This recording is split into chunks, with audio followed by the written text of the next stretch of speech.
back to the Marketing Boost. Today I have Vincent Oliver from Oliver Revenue on today. You want to introduce yourself? Yeah, so I'm Vincent, and a little bit about what we do is we go into businesses who are looking to automate, improve processes, and we implement custom software, AI solutions, agentic AI, and even some marketing solutions to help people grow their businesses. Okay. And we had a mutual friend introduce us, and I talked to a lot of the founders and everything out there. There's a subset of businesses that are popping up right now that both find interesting, but also kind of it's just like the marketing business. It's like anybody and everybody, low barrier to entry is AI business. Right. I really liked your take on like where AI is going and all of that. Like I know that you're building out some tools. You want to kind of Sure. give the 40,000 view picture of it first, and then we can dive into it. So that's exactly okay. So a lot of people are getting really obsessed with this idea of having AI agents that are in every part of your business that you give unlimited access to, that can just do any task in the background, almost as if it's like hiring an employee. But I don't actually see the best use cases for most companies being that. Now, people like myself and maybe even Leon, okay, yeah, there's something to be said about using agentic AI, but when you're talking about token usage, unless you have a reason to spend that many tokens, I don't think it's worth it personally. I think that what people ought to be doing, and I think that me and Leon are both doing this, use AI to code and develop like true software, custom software that we can place into companies, right? So that companies can have software that costs them a couple $100 a month and not some AI agent trying to do everything, and it's costing companies, $2,000 a month because they have to spend $100 a day or whatever on it. So I really see that where people need to go is, let's not stray too far from like the basics of like computer science, right? Like let's not stray too far from that, but rather let's use agents as a tool to write better code, because code is what's most efficient and most effective. It costs very little to keep that running in the cloud than to have an agent running in the cloud connected to everything that you do.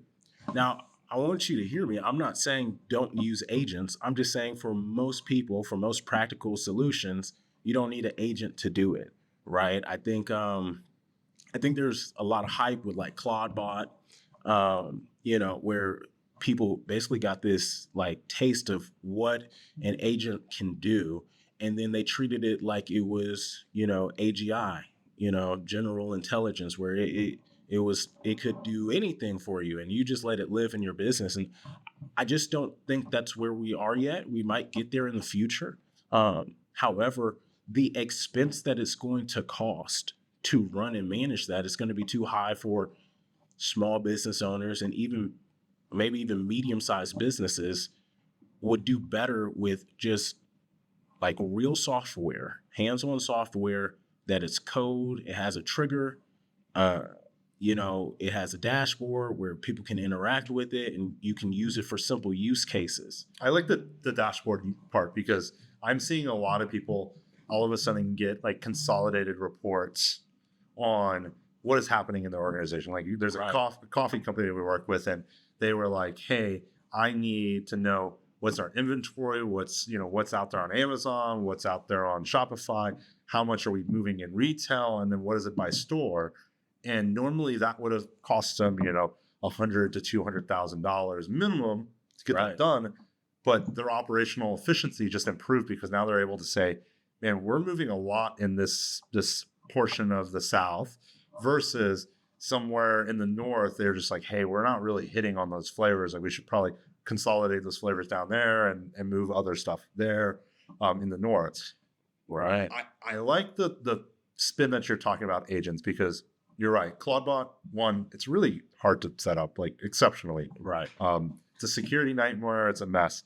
I'm seeing the A16Z and even Y Combinator, those, the great startup like spheres out there, talk about these agentic enabled companies. So they're talking like marketing agencies, dev shops, tax people, accountants, lawyers, all become like software enabled.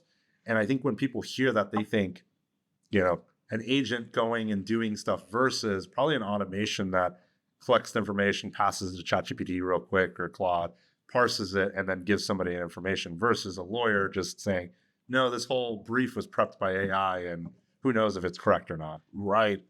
100%. And so what we want, because you started this off by saying like, any general marketing company now is an AI company, right? And so what we want is we want to make sure that when we're plugging in agentic AI, we're plugging it into a container that makes sense almost, right? Into a small environment where it makes sense for it to live in, where it has, where we can actually put detailed instructions where it can do exactly what we need it to do with the level of consistency. Because when you start looking, okay, let's take the idea of some type of general agent.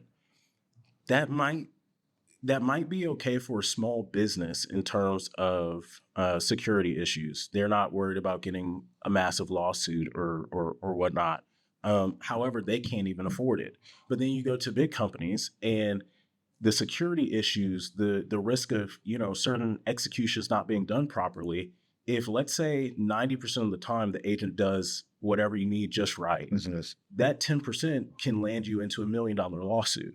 That 10%. We've seen it. The airlines, like Canada Air, I believe, they gave free tickets away, and they ended up had to in court do that because that agent was acting on behalf of the business. I've seen rental car companies. There's been tons of cases where large companies adopt it and then go, oh my, these things were actually communicating like contractable elements of our business that we should have had a human kind of view. And I think too many companies have veered 100% AI. Even there, like I see, we're at Geekdom today, and everybody's an AI consultant. But when you press them, I don't hear the conversations about what's an agent, what's a skill, what's a piece of software. I hear a lot of like, oh, you should use this tool, or you should use this routine or N8N, and I'm like, yeah, but what am I going to do with N8N? Like, are you just using it as Zapier, or are you using it as an actual like orchestration platform? So it is a very interesting space that I don't think people are talking about nuanced enough. And I think it's so new that people. Oh, it's new and it's a hype cycle. Right. So like you were talking about the large corporations. Basically, what happened was some really good sales professional came in, was able to whisper in someone's ear, this is the next big thing, convince them that if they don't hop on it right now, they're going to miss an opportunity to beat all their competitors, and then they let the thing run wild. It happened to Facebook. Look, Facebook went from being Meta because they were going to go the metaverse and VR to, I think, closing down majority of their Meta labs and saying that they're going to do AI fully. Like and Meta has not been traditionally good at making that great of next bets right now. Right. But AI is a very big hype cycle. I mean, the fact that I have to say Facebook, I mean Meta, shows the issue because they're not even, we haven't shifted to the metaverse yet, and I mean, they had a real opportunity to say, okay, how are we going to architect like this digital landscape? Because we're all living in some way a digital landscape, but I guess they just couldn't quite figure out how to do it. But back to what we were saying, these large companies that have the money to pay and maintain these agents, it's too risky for them. Look at Amazon. It's just too risky for them to just let something go loose. And so we need kind of a hybrid model where because AI is naturally probabilistic. So I know everyone who's watching this has used ChatGPT. If you put the same prompt into ChatGPT in 2 different chat windows, you're going to get 5 different answers. Well, a business that relies on making the correct decision every single time or the correct execution every single time, it can't survive that level of probability, right? Things need to be the same. The good thing about code is it's very deterministic. right? If I say this does this, it's going to do it 100% of the time whenever it's triggered. And so the idea is not, okay, how do we let AI go rampant and then figure out what to code? Let us figure out, okay, what needs to be coded, have the AI build the code, and then ship that off to the company. So really what I see has happened is the cost for a company to develop software is a tenth of the cost now. Really it could be maybe a couple $100 to make really good software. Now, everyone's going to charge a multiple, so it's going to be 10,000 at least, right? But now companies can have custom software that's just focused on what they do. Or here's some of the things I'm building. I'm building what you would call middleware. Okay, so let's say a client has. So I'll share the invoicing solution that I have. So a client uses QuickBooks. They can go into my software, log into their QuickBooks, and this software lives on top of QuickBooks and does executions determined by the person automatically, right? So that way they don't have to go into QuickBooks and type everything out and send things. They can have basically what we call middleware, where the person interacts with this, with my software, and then that software will interact with all the different components of QuickBooks based on their custom needs, right? And so what I did was I built in a voice feature where someone could basically manage a specific client or their book of business using their voice, right? Hey, send so-and-so a payment request, right? Send so-and-so a link so that they can see how much they've paid and what they owe. I think it's solutions like that we're really going to see is going to take over, because now we can customize software so that way it's not just some VC funded $100 million company saying, I think you'll like this. It could be someone like you or me having a consultation, someone saying, hey, I really need this and QuickBooks doesn't have this, or I really need this and HubSpot doesn't have this, or I really need, and then we can build a layer on top of it. And those have been uneconomical before. Like no, like that middleware, you weren't going to spend $25,000, or maybe go hire somebody in India or the Philippines to build it, and cost maybe $10,000, but you had to manage them, you had to deal with them, and you had all these problems. I still think that there's some compliance and security issues around there, but like when you explained it just now, it's like that seems like a really cool tool and feature over like hey, you're building on a whole nother QuickBooks. It's like, no, it plugs into the system and you can do that. I love MCP servers. Right. Like, the fact is that I can go ask, Google or Claude, what did we spend on Google Ads? What is the trends? What are the projections? What are all these parts that normally would get dumped into Excel sheets? I would have to look at them, kind of like parse through the data. Now an AI can do it, flag things and say, hey, this is what it is. And then you can go to that sheet, validate everything, and all of a sudden something would have taken 3 hours to kind of deal with. Right. Took 30 minutes and you have an answer. Even the middleware for that for the invoicing. There we go. Right. Yeah.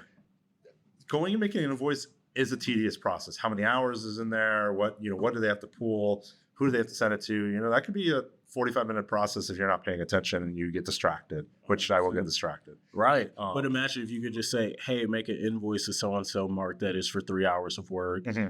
Let them know that it's due next Friday. Does that have to be middleware? Could that just be an MCP server? Like, could it be something like that and built in Claude? Like, do you think you'll ever be? Well, yes, absolutely. But then we're talking about a different type of client. Okay. Right. What would be so then what would be that client? The MCPs versus the middleware one. Where does that delineate? Okay. So if I have some form of dashboard or basically a screen interface, right? That's going to be for people who consider themselves to be non-technical or less. A lot of business owners, right? So a lot of business owners. If I build an MCP server, what that's going to be is I'm going to basically put that on GitHub, and I'm going to have 50,000 software engineers star my thing and download it and use it, right? We're talking about totally different markets, and even what you're talking about, right? So you're talking about basically really accurate reporting, research, and then even if you build in some functionality where, it can even investigate from you, like, hey, what do you think? You spent this much on Google Ads, but this ad performed better. Do you want us to shift funds to this and that? And Yeah. right. Well, if you offer that solution to a client who does not use Claude, right, they're going to need some type of graphical interface, right? They're going to want to see some type of image. Because they can't explain it. Like the way that I can explain it is in a simple natural language form versus the business owner, let's say a nail salon is not going to be able to go like, hey, is that ad where I should put the money? Like you have a different sort of thought process. Okay, I see that. And so, I mean, the thing that would be really great is for people like us and whoever's watching who's more of a consultant marketer style of person, is, okay, how do we train people so that they will just go right into Claude Code or load up Claude Code in their terminal? And then it makes it super easy because we don't have to build an interface. Like you said, we can literally build skill MD files, markdown files, which costs like nothing. And these people could get, 10x productivity improvements in multiple small domains. Now, if you're going to do agents, that's how you do it right. What you don't do is give it access to absolutely everything. And you say, let it run wild, unprompted, unscripted, and without even having any triggers built in. So I do think that the goal, like when I just gave that presentation, what I was telling people was like, in 3 years, you're all going to be doing what I'm doing right now. Yeah. Using Claude Code, using it from your terminal, using, an IDE, integrated development interface, right? You're all gonna be using this, environment. You're all gonna be using this to build things. It's just I'm 3 years ahead of you, and you don't realize yet that you don't need a graphical interface. I'm excited for the time when we don't use screens. I'm excited for screens to go away, and I can just communicate with my agent. And it's just like living in my glasses. Oh, maybe one day. I'm kind of I think I'm actually more scared of that future because I'm seeing more and more people like, and I don't know if it's right or wrong, but I have kids. You do too. The 10-year-old doesn't know what a file system is. Like, no.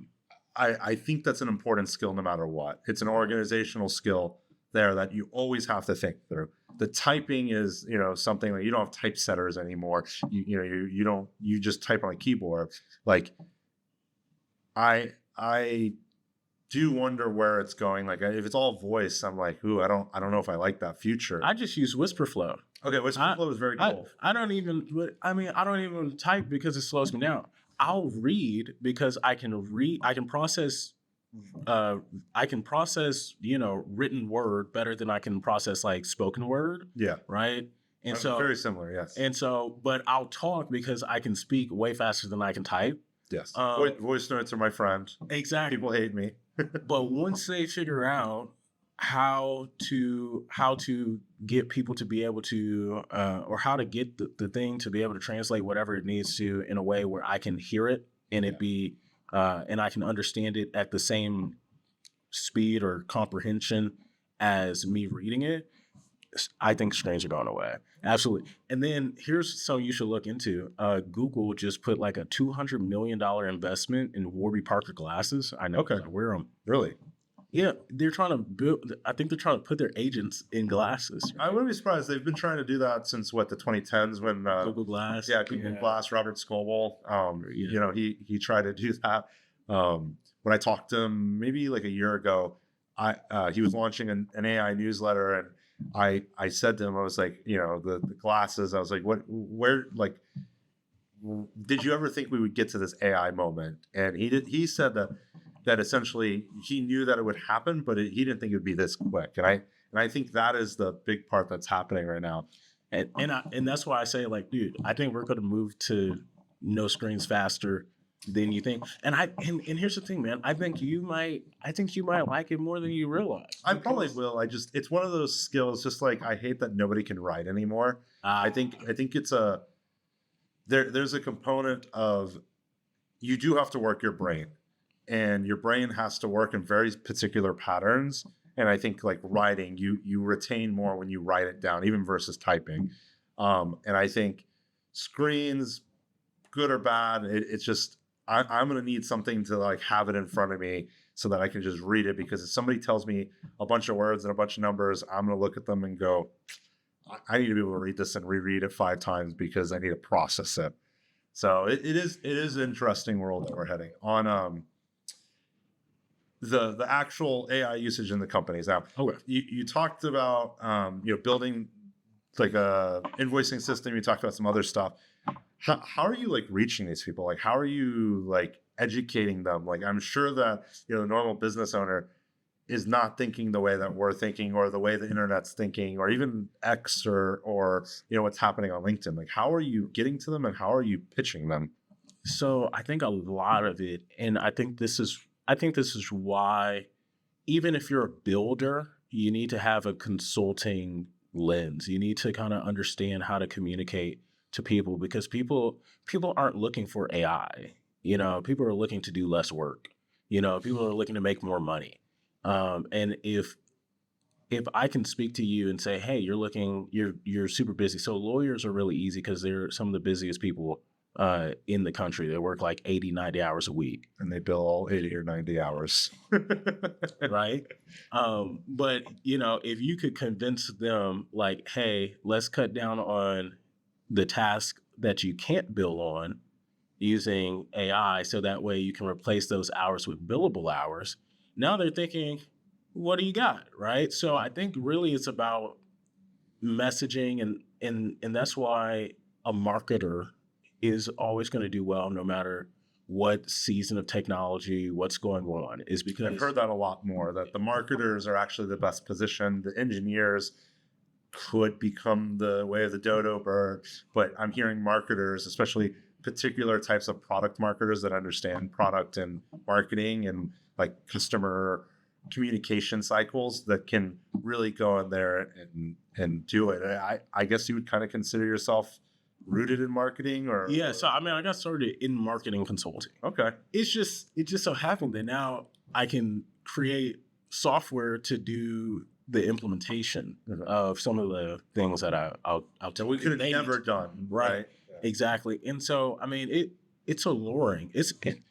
Even I think software is like, because I'm like, oh, I can make software tools for super specific problems. And so I want to float in that direction. And it's like, nah, man, you need to get back to consulting. So that way you can talk to people and hear what the problems are, and then maybe when you get a great grasp, you have so much data from your clients, then spin it together, make a software, and then, try to blow it up. But so you're talking a little bit of like you being a consultant, but also having a Sassified product on the front end to some degree. So like it, and I'm hearing this a lot more. There's somebody down the hall from me, from the studio, that they have a tool that tracks competitors for marketers. And then he was like, well, maybe on the back end, I do like marketing consulting for how to compete against those competitors, battle cards and all that. And I was like, that's a Sassified agency. Like I'm seeing a lot more of that. And I think, and this is what I'm noticing, it's on the front end and the back end. Okay. So think about it like I can have a software tool that pays me that will also kind of be like a lead magnet, right? It'll attract customers to me. They'll do a free trial. And then, if they actually adopt and use the software tool, well, eventually they're going to be like, oh, who made this? And then they know my name, blah, blah, blah. And then I reach out and say, oh, okay, I can actually do X, Y, and Z for you. Now I'm consulting though. But then even still, I'm going to have other software products that I know they're going to have need of, right? And those software products are probably pretty niche, like smaller problem solving. They're not, a $50 million business, but they might be a $100,000 business, right? Like exactly. And so, I mean, so if I'm getting, let's say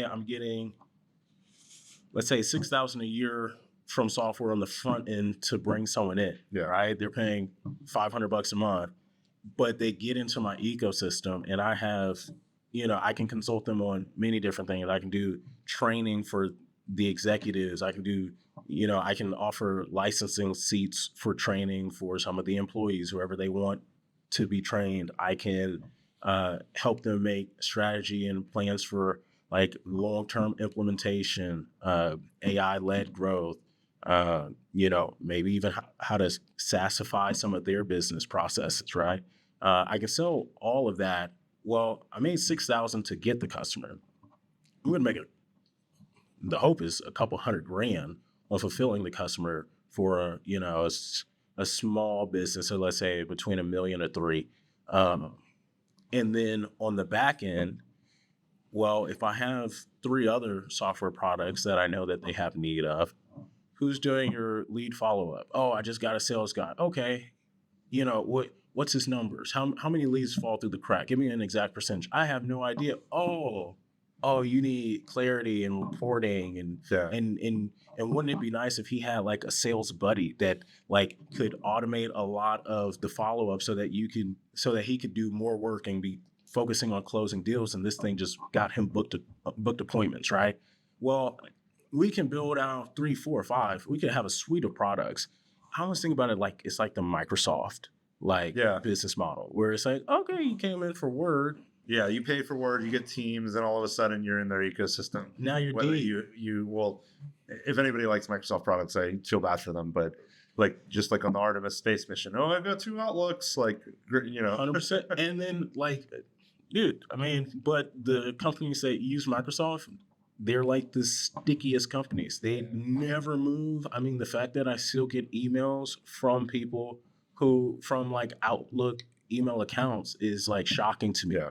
But it's just because of like my age. I'm not 50. I'm not 60, right? So I'm not one of these old dinosaurs, but once they're in, they stick. And the reason is, who's going to migrate all of this data? Who's going to migrate all this information? Who's going to migrate all this documentation that you built up, right? Well, in the same way, like who's going to migrate all of this software that, because I'm consulting you, I'm going to make sure you implement, and I'm going to make sure you adopt to, and I'm going to make sure everyone in your company does. I'm going to train them on my software. Okay, yeah, our consulting package is complete. I got you on the software. So that's kind of where I'm going with it.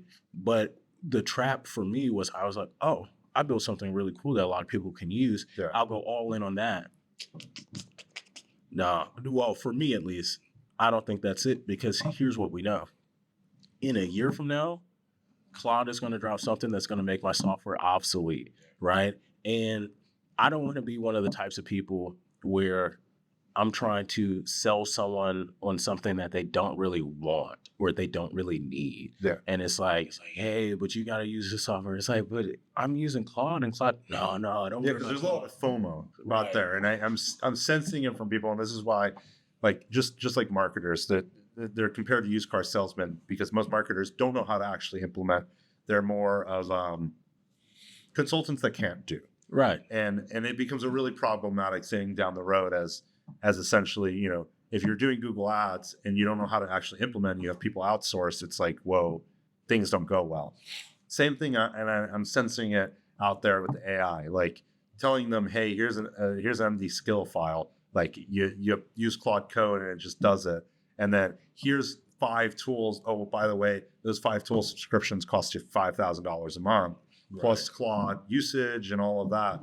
And I like the way that you're thinking, because it's not playing on the FOMO so much of it, but it is playing on the, like, you need to make more money, you need to save time, you need to increase revenue, like, or even just decrease expenses and keep revenue the same. 100%. So it's a different take. You need to lay some people off so that you can make more money. I mean, that's a totally real, that's a real take. And, a lot of people, they have 5 team members in, like, let's say 1 workflow. Well, if I could replace what 2 of those people are doing with some type of agent bridge or software bridge, right? Or just a task-driven agent, not something that even needs to really think too much, or figure, that's another thing that kind of gets at me when people are like, all right, agent, figure out my idea, figure out how to do. No. You need to have clarity, because especially for like an AI consultant or an AI implementation specialist, like you need to have clarity. You need to know how it needs to be built and why it needs to be built and when it needs to be implemented, you know, because if you don't have an understanding of that, you're basically saying, Claude, I want you to teach yourself how to build this thing that I think would be cool. And it's happening so much out there. That's been my problem with it. It's an interesting cycle. I love the direction you're going. For all of those folks that are starting to build an AI enabled company or even building consultings around AI, like what advice would you give them right now? It seems like I think you're in the right headspace and cutting edge of it. So I think what I would say, as you're building, we're not going to kid ourselves. We know you're using AI to build. You know, you're not software engineers. We know you're using AI to build. What I say is I built myself a skill that I think it's called like education K through 12, something like that. Mm-hmm. And what it does is anytime I make something, right? So first, just start by making things for yourself, for your own business. Don't go and say, I'm going to make things for other people. And then what I'll do is I'll run this skill where it will teach me, it will actually create a React, a visual like dashboard. And what it will do is it will teach me from a kindergarten level all the way up to like a PhD level of like, here's what we built, here's the functions, here's the actual coding commands. I use this bash to do this. Hey, by the way, this is in JSON. You should know that, right? All of these nitty-gritty things that, you know, I'm not a trained like software engineer. Like I said, like we said, we started in marketing. Right? Yeah. However, we're going to beat all the software engineers because we understand things a little bit better than them. The term I keep hearing is like a marketing engineer. Right. Oh, I like it. It's just like go to market, marketers. Like there's so many little things, and it's always rooted in marketing because it's a social skill. It sells, and it's ability and knowledge to know how to use the tools. Right. You know, because I mean, for a solution, there always has to be a problem, mm-hmm. right? Marketers are really good at saying, what's the problem? What's the pain? The psychology, yep. Software engineers are really great when they work for like large businesses because large businesses have so much data that they know the problems and then they build can just say, go build this. Okay. But anyway, build a skill, right? In Claude, while you're building, build some type of skill where it's going to walk you step by step of what it did, why it did it, and then bonus points, make the skill make you be able to build some piece of it,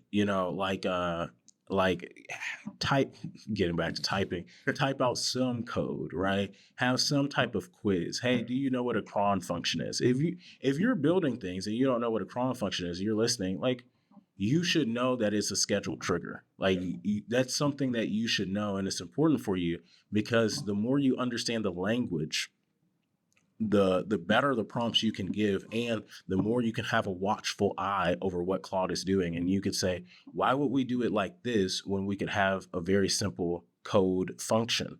And that's why I'm so big on like, hey, let's get back to code. And I'm not a software engineer, but I understand like, I'm not trying to spend 1,000 tokens, man. Like, or $1,000 on tokens, I should say. I spend, hundreds of thousands of tokens a day. Well, I'm not trying to spend $1,000 on tokens. Like, once you make the process, figure out how to make it into like, some type of code where it's easy, and all I have to do is just host it on a server, and it can just exist in the cloud, and that server costs me like $10 a month. Like, that's where you should go, but you have to have some ability to learn. So have Claude teach you after you've built it, right? So you kind of have to have some understanding of two languages, English, right? And like pick a coding language, right? And then have some understanding of both. So that way you can know how to guide it on the front end and understand somewhat what it's doing on the back end. That would be my recommendation. But like we said, it can be a markdown file. It can be a skill. And you could just run the skill after you've made something. Like you said, you were talking about file systems and organizations. I have a skill called file organizer or it's file cleaner. Yeah. And so if I build too much, I'll run the file cleaner skill, and it'll be like, okay, here's everything. Here's the things you can delete. Here's the things that actually got made in the wrong place. Yeah. We'll put it in the right place, right? How do I want to put this? You can have all of these really fundamental, you can have these fundamentals built in to where it can run the fundamentals for you, and so I think that's important to know. So it sounds really about learning, continuing education, and just like understanding what you're putting out there. And it's a key part of it, just like the cron jobs. It is an important thing when you want to fire something off, or what Right. Docker containers are, just figuring out those things. And that's what people are paying you for. Yes. Anyone who's hiring you for AI, automation, agentic, software, whatever, they're trusting you when they give you money that you understand the newest tool systems, capabilities that they can leverage, so they're getting the most bang for their buck. Yeah. You spoke about N8N earlier, right? Like, you can keep building N8N automations, but over time, that's going to be less efficient from building your own automations using Claude. And I mean, Claude is dropped like, but a ton every single day. But anyway, so for instance, like I have a software product that I'm developing just based off of work for clients, where it will follow up with leads. If you miss a phone call, it'll follow up. If you send a proposal, it'll follow up, right? Well, so Claude, I have an N8N MCP. And so Claude can build into my N8N and can build whatever I need. And so Claude was like, oh, let's build it on N8N. I was like, dude, I'm not paying you $200 a month to build on N8N. Like, dude, just write the JSON code. Yeah. And let's put it in the cloud, and then whenever we get some data, use HTTPS nodes. I mean, I hope this isn't going over too many people's head, right? Definitely. Maybe. Right. Like, But that would be a problem, right? Because these are very simple things. If you don't know what that is, then you should use N8N because it's almost like training wheels, actually. But whenever data comes in, it triggers a workflow. Well, I don't need that workflow running on N8N. I don't need the visual, component, right? I want this thing running in the cloud so that I'm not tied to N8N and the terms of service and, we don't like you. A third-party vendor, the price increases. It's a hard world out there. Well, Vincent, where can somebody find you on the internet? Like website, socials, all of that? Okay, so you can look me up, Vincent Oliver on LinkedIn. You'll see Oliver Revenue Solutions. You can Put look that up in the notes below too. You can look up oliverrevenue.com. That's where you'll find me. That's my website. And Leon said he might help me start up a little bit of like maybe a podcast or some type of social media presence. So whenever that comes around, I'll let y'all know. And probably be on YouTube because I like YouTube the most. I like it. Thank you so much, man.